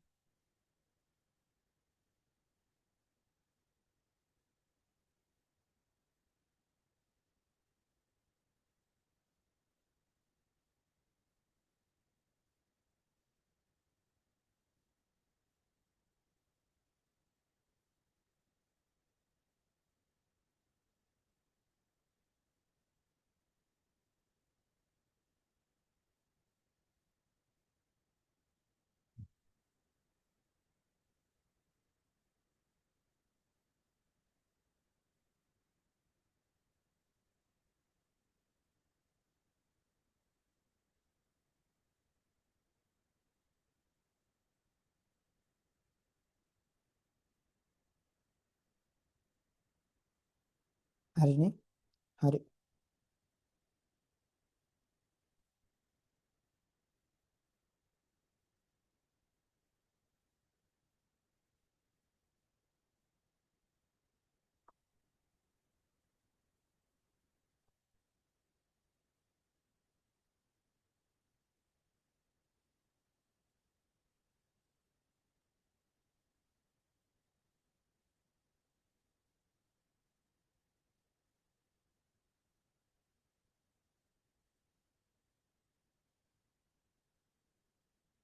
නේද? හරි.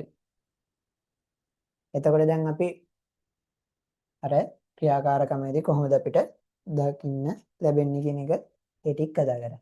දැන් අපි ශාක පටක වර්ගීකරණය ගැන කියන්නේ. එතකොට මේ ශාක පටක වර්ගීකරණය කරද්දී අපිට එක එක නිර්ණායකයට වර්ගීකරණය කරනවා. දැන් මෙහෙම ගන්නකො.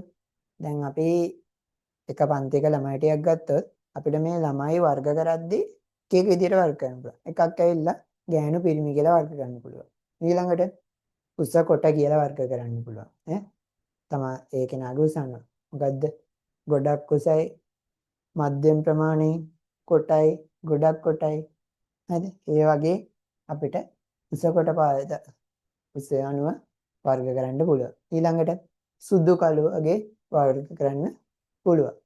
සුදුයි, කළුයි, තලෙරුයි අන්න ඒ වගේ අපිට වර්ග කරන්න පුළුවන්.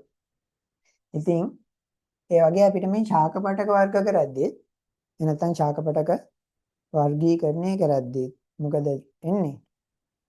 නිර්ණායක කිහිපයකට අනුව වර්ග කරන්න පුළුවන්. ඒ නිර්ණායක කිහිප වලින් එකක් තමයි මොකද්ද? විභාජනය වීමේ හැකියාව අනුව. මොන අනුවද? විභාජනය වීමේ හැකියාව අනුව. අපි දැන් විභාජනය කියන්නේ මොකද්ද කියන එක 10 වසරේ ඉගෙන ගන්න දෙයක්නේ. එතකොට විභාජනය වීමේ හැකියාව අනුව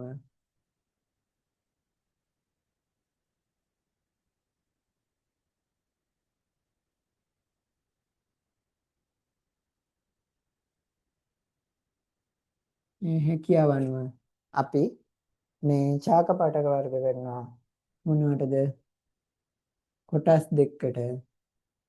එකක් ඇවිල්ලා විභාජක පටක.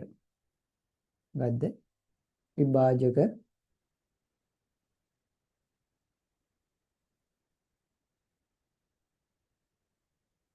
පටක. ඊළඟ එක ස්ථීර පටක. ගද්ද ස්ථීර පටක.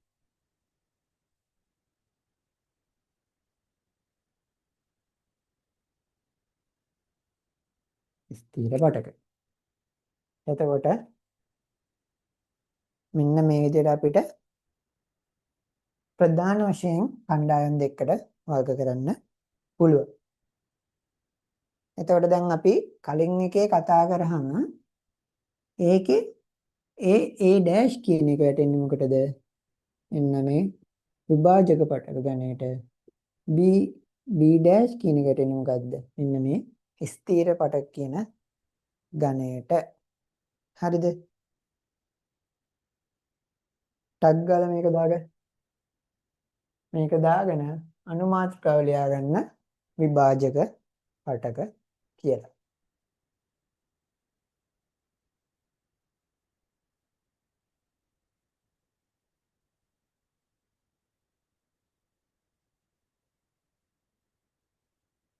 අග්ගාල මේක ලියාගන්න. විභාජනය වීමේ හැකියාව අනුව කොටස් දෙකකට අපි කඩනවා. මොනවාද? විභාජක පටක, ස්ථීර පටක කියලා. ඒකල්ලා අනුමාත්‍රකාව දාගන්න විභාජක පටක.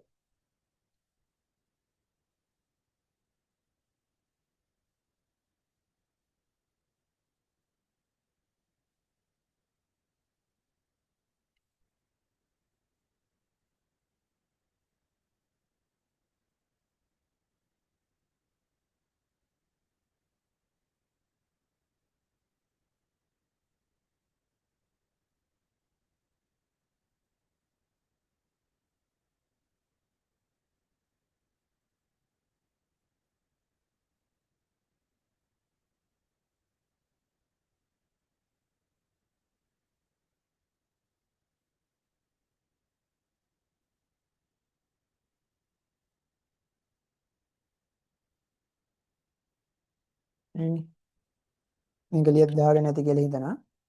ඊළඟට අනුමාත්‍රක ඇවිල්ලා විභාජක පටක. මොනවාද මේ විභාජක පටක කියන්නේ? විභාජක පටක කියන්නේ ඇක්ටිව්ලි එහෙම නැත්නම් සක්‍රියව අනුවනන විභාජනයට ලක් වෙන්න පුළුවන් සෛල වලට. ඒ කියන්නේ මෙන්න මෙහෙම. නේද? දැන් මේ දැනට පවතින සෛල වලින් මොනවාද? ආයේ නව සෛල හැදෙන්න. අනුවනන විභාජනයෙන් නව සෛල ඇති කරන්න පුළුවන් හැකියාව තියෙන. ඒ කියන්නේ මේ තියෙන සෛල වලට අනුවනන විභාජනය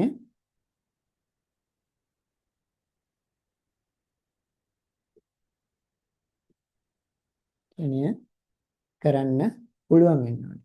මේ අනුවනන විභාජනය කරන්න පුළුවන් සෛල වලින් හැදිලා තියෙන ශාක පටක වලට අපි කියනවා මොනවා කියලාද? විභාජක පටක කියලා. මොනවා කියලාද? විභාජක පටක කියලා.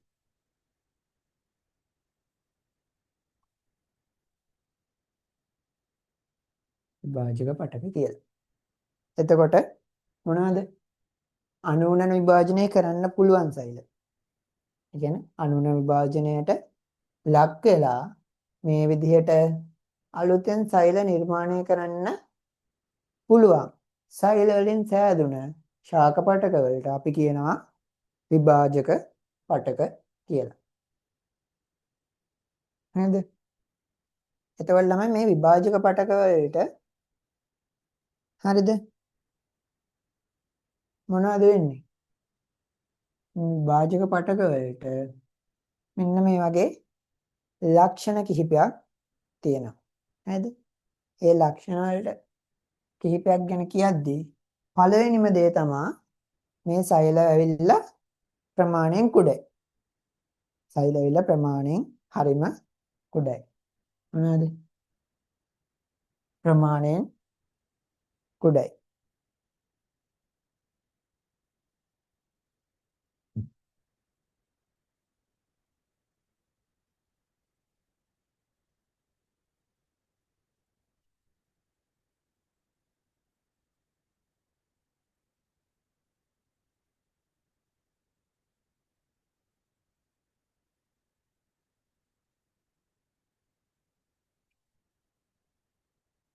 දැන් බලන්න මම මේ හැමතැනම සජීවී සෛල කියලා ලියනවා.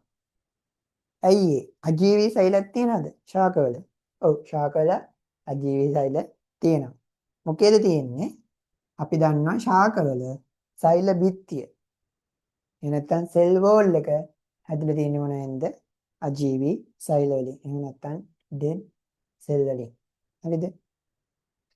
එතකොට පළවෙනිම දේ තමයි මේ සෛල ඇවිල්ලා ප්‍රමාණයෙන් හරිම කුඩයි. ප්‍රමාණයෙන් හරිම කුඩයි. ඊළඟට මෙන්න මේ සෛල අතර තියෙන අන්තර් අවකාශ. ඒ මොනවාද? දැන් මෙන්න මෙහෙම සෛල තිබ්බ කියලා හිතන්නකෝ. මේ සෛල අතර තියෙන අවකාශයට අපි කියනවා අන්තර් සෛල අවකාශ කියලා. මෙන්න මේ කියන අන්තර් සෛල අවකාශ එක්ක නෑ. එහෙම නැත්නම් අපිට පැහැදිලිව බලා ගන්න බෑ මෙහෙම අන්තර් සෛල අවකාශ තියනවාද කියලා. තිබ්බත් අපිට හරියට පැහැදිලිව පේන්නේ නෑ. ඒ නිසා අපිට කියන්න පුළුවන් අන්තර්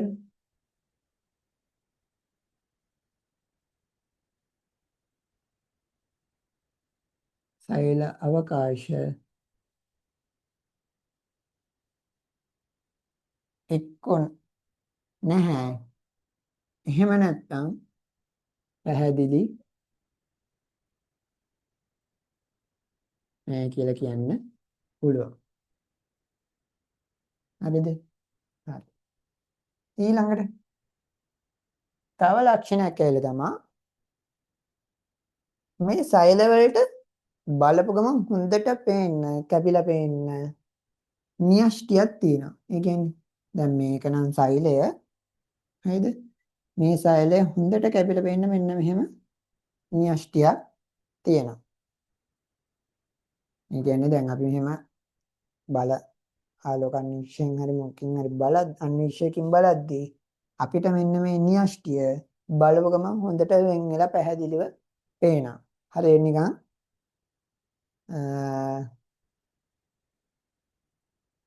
කොටගස් ටිකක් නැද්දේ තියෙන උස ගහක් වගේ කැපිලා පේනවා බලපු ගමන්.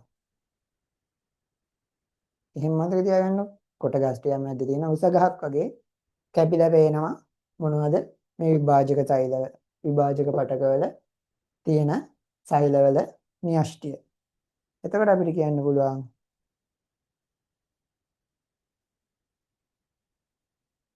සෛලවල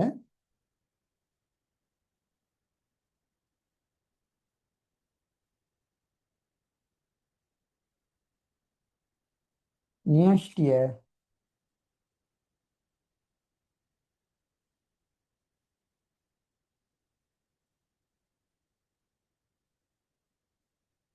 විශාල වේ කියලා කියන්න පුළුවන්. මේක කැපී පෙනී කියලා කියන්න. හරිද? එතකොට සෛලවල න්‍යෂ්ටිය විශාල වෙනවා, කැපී පේනවා. එතන ඔයගොල්ලෝ රහිත කියලාම දාගන්න. රහිත එහෙම නැත්නම් පැහැදිලි නැහැ.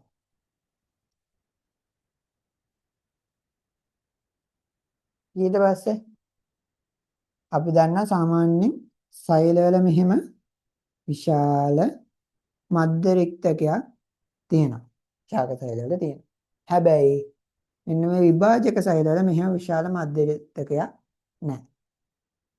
හැබැයි කුඩා රික්තක තියෙන්න පුළුවන්. ඒ කියන්නේ මේකේ මෙන්න මේ වගේ ඔහොම කුඩා රික්තක තියෙන්න පුළුවන්. හැබැයි මෙන්න මේ වගේ විශාල මධ්‍ය රික්තක තියෙන්න පුළුවන්. තියෙන්න බෑ. සමහරවිට තියෙන්න බෑ. විශාල මධ්‍ය රික්තක තියෙන්න බෑ. කුඩා රික්තක තියෙන්න පුළුවන්. මම දැන් ඔයගලන්ට මොකද්ද මේ කුඩා රික්තක මොකද්ද මේ මධ්‍ය රික්තකයක් කියන්නේ ඊට පස්සේ මොකද්ද න්‍යෂ්ටියක් කියන්නේ මේ දේවල් මෙතන ආපහු මුලින් ඉඳන් පැහැදිලි කරන්නේ නැහැ. මේ ඔයගොල්ලෝ 10 වසරෙන් ඉගෙනගෙන තමයි 11 වසරට ආවේ. එහෙම නිකමට හරි මතක නෑ ආගේ නම් අපි පේපර්ස් කරද්දී ඒ වෙලාවට මම කියලා දෙන්නම්. එහෙම නැත්නම් ඔයගලන්ට පර්සනලි මට මෙසේජ් එකක් දාලා අහගන්න පුළුවන්. ඕනෙලා මම පැය 24න් ඔයගලන්ට මෙසේජ් දාන්න පුළුවන්. මම බිසි නැත්නම් අනිවාර්යයෙන්ම ඔයගලන්ට රිප්ලයි කරනවා තමයි. නේද? එතකොට මොකද්ද? විශාල මධ්‍ය රික්තකයක්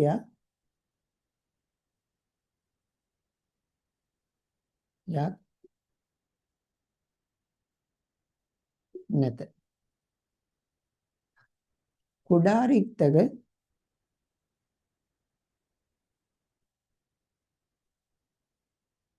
තිබිය හැක.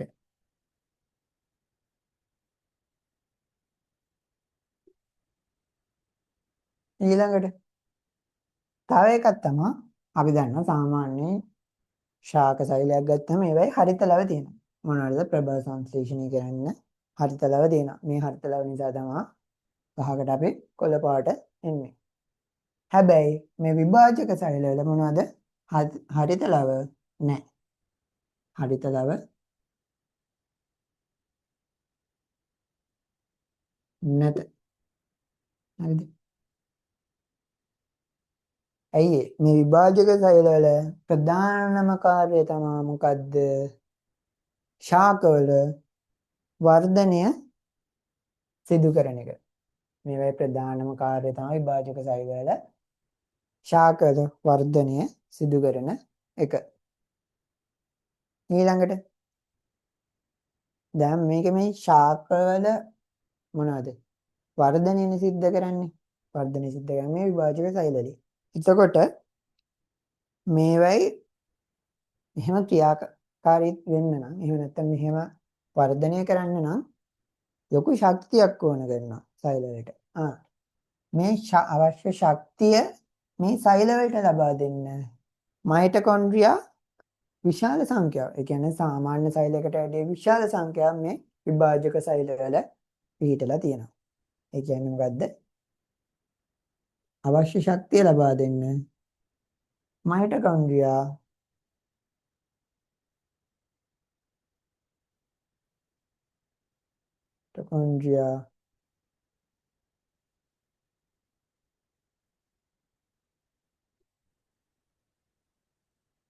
විශාල සංඛ්‍යාවක්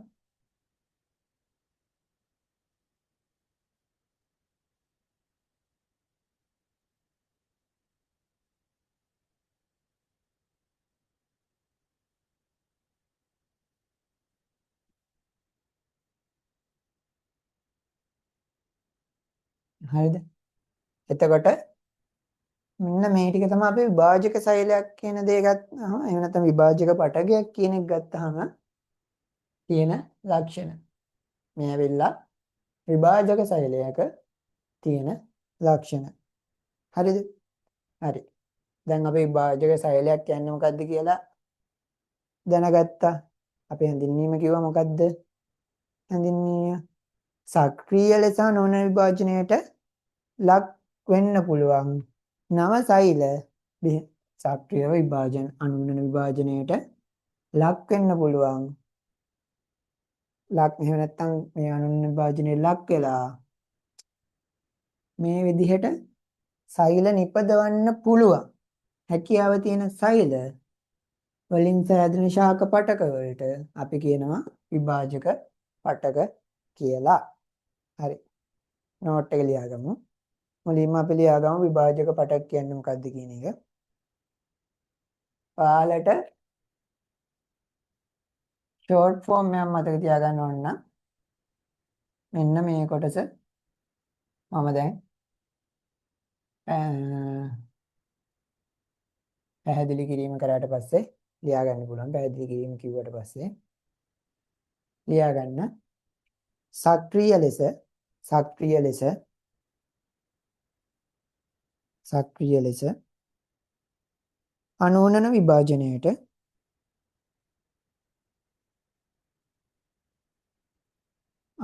විභාජනයට ලක්වන සක්‍රීය ලෙස අනුවනන විභාජනයට ලක්වන සක්‍රීය ලෙස අනුවනන විභාජනයට ලක්වන නව සෛල ඇති කිරීමට ඇති හැකියාව. එහෙම නැත්නම් නව සෛල ඇති කිරීමට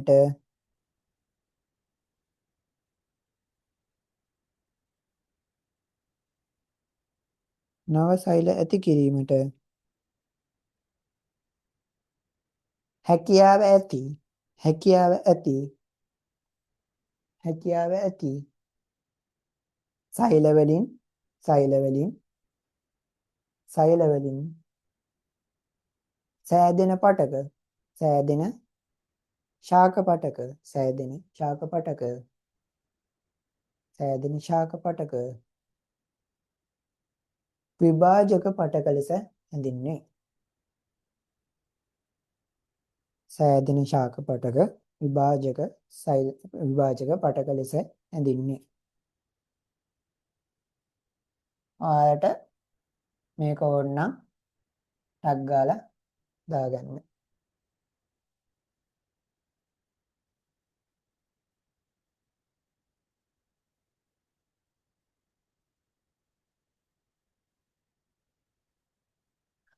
හරි. ඒත් එක්කම ඔයාගෙන් මෙන්න මෙහෙම දෙයක් අහනවා. මේ විභාජක සෛල විභේදනයට ලක් වෙලා තියෙනවද කියලා අහන්න පුළුවන්. නෑ. මේ සෛල ඇවිල්ලා විභේදනයට දනයට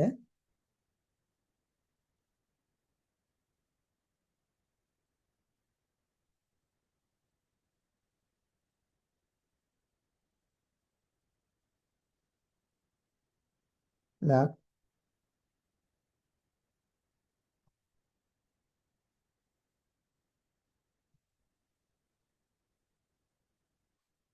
සෛල වේ. මේවා විභේදනයට ලක් වෙලා නැහැ. ඊළඟට ආයේ ඔයාගෙන් MCQ එකකට වගේ අහන්න පුළුවන්. ශාක වර්ධනය සඳහා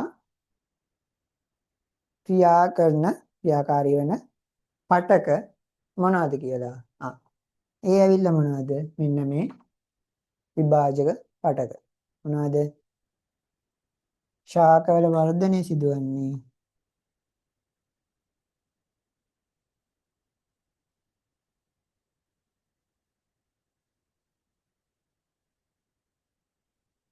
වර්ධනය සිදු කරයි.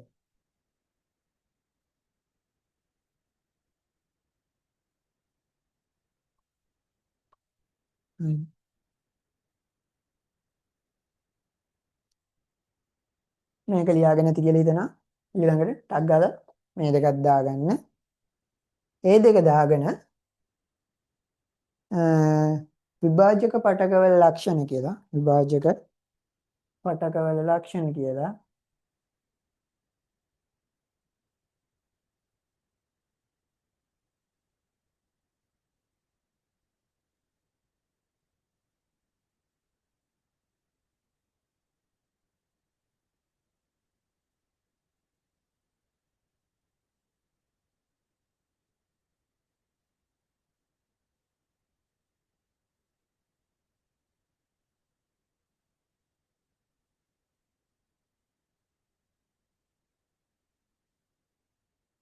ලක්ෂණ කියලා මේ ටිකත් ලියාගන්න.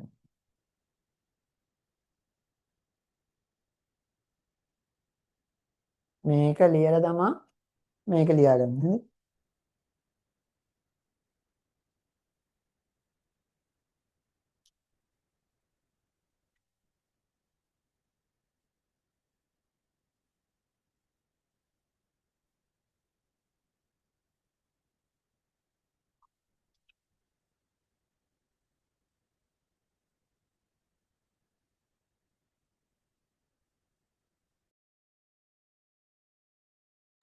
ලියලා ඉවර වෙලා හරි කියලා කියන්න.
හරි ළමයි එතකොට අපි පන්ති අදට මෙතනින් නතර කරමු. ඊළඟට මට 9 මාට ඉංග්‍රීසි මීඩියම් පන්තිය ඉංග්‍රීසි මීඩියම් ක්ලාස් එක පටන් ගන්න තියෙන හින්දා අපි අදට ක්ලාස් එක නතර කරමු. එතකොට ලබන සතියේ හරියටම 7ට පන්තිය පටන් ගන්නවා. අද පොඩ්ඩක් පරක් වුණා. එතකොට ලබන සතියේ ඔයගොල්ලන්ට ටියුට් එක ලැබිලා තියෙයි. ඒකේ ඔයගොල්ලන්ට print out ගන්න පුළුවන් කැමති නම්. එහෙම නැත්නම් ඒක PDF එක තියාගෙන අමතරව වෙනම් පොතක් තියාගෙන ප්‍රශ්න අංක දාගෙන උත්තර ලියාගෙන යන්න පුළුවන්. ඒක ගැටලුවක් නෑ. ඒක Tamanට ලේසි විදියට හදාගන්න. එතකොට එහෙනම් ළමයි අපි ඊළඟ සතිය හම්බෙමු. අද මම මේ උගන්වපු ටික පාඩම් කරලා ඉන්න. ලබන සතියේ මට දැන් ඔයගොල්ලන්ට කොහොමද ටියුට් එක ලැබෙයි බදාදා. ඔය බදාදා වගේ වෙද්දි ලැබෙයි. එතකොට බදාදා වගේ වෙද්දි හම්බුනහම දැන් මම විභාජක පටක වල කොටසක් වෙනකම් කරානේ අද. ඒ කරපු කොටස වෙනකම් මම කියපු විදිහට ටියුට් එක හරියට ෆිල් කරලා තියෙන්න ඕනේ. සිකුරාදා 4 පන්තිය පටන් ගන්නදී. මම ටියුට් එක ෆිල් කරලාද කියලා චෙක් කරලා තමයි පන්තිකට ගන්න ගොල්ලන්. එතකොට ගොල්ලන්ගේ පේමන්ට් ඩීටේල්ස් කොහොමද ක්ලාස් එකට දිගටම ජොයින් වෙන්නේ කියලා ගෲප් එකට දැනුවත් කරන්න.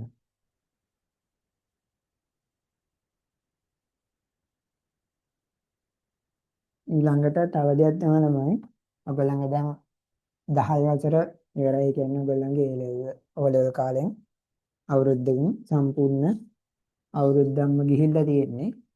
තව පොඩි කාලයයි පාඩම් කරන්න ඉතුරුලා තියෙන්නේ. සමහරක් අය නම් 10 වසර සිලබස් එක කවර් කරගෙන ඇති. සමහරක් අය නැතුව ඇති. සමහරක් අයට තාම 10 වසරේ පළවෙනි පාඩම් කරන වෙන්න පුළුවන්. නැල්ලම. එතකොට ඔයාලට හරියටම තව මාස 11යි තියෙන්නේ.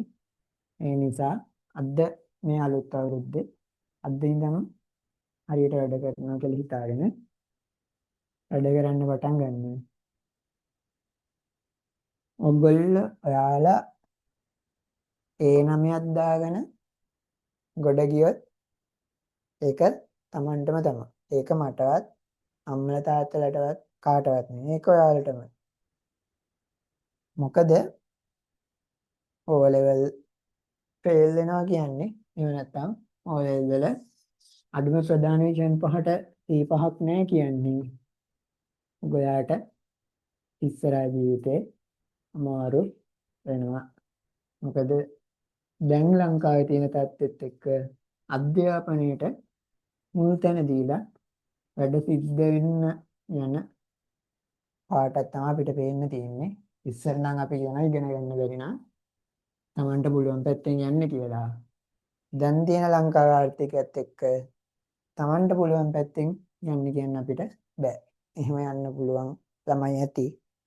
මූල්‍යම පහසුකම් මේ දේවල් තියෙන ළමයි සමහරක් විට ඇති. ඒ වුණාට සමස්ත වශයක් ගත්තොත් අපිට එහෙම ළමයි අඩුයි. එතකොට ඔයගොල්ලන්ට තියෙන එකම පාර තමයි ඉගෙන ගන්න එක. ඉගෙනගෙන කැම්පස් ගිහිල්ලා හොඳ තැනකට යන එක. එහෙනම් ළමයි හැමෝටම සුබ රාත්‍රියක්. අපි ඊළඟ දවසේ හම්බෙමු.